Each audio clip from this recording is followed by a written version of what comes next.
আজকের রোগী রাইট সাইডের প্লুরাল পোর্শন। ওর বয়স হচ্ছে 23 বছর। প্রাপ্য কিশোরগঞ্জ, করিমগঞ্জ। কোন গ্রাম? গ্রাম কি? করিমগঞ্জ না তো। আরে গ্রামের নাম কুতকরমশি।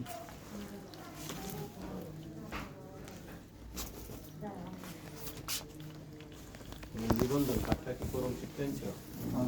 এই কারণে তো নানার বাড়ির ঠিকানা, দাদার বাড়ির ঠিকানা।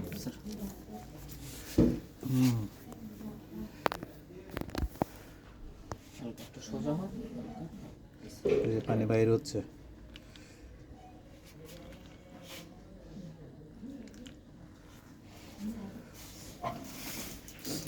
আমাদের ঠিকানা সরাসরি চলে আসবেন। যে কোনো সমস্যা এখানে সরাসরি চলে যাবে। এই যে এক্স রে দেখেন, রাইট সাইডের plural portion, left side almost normal.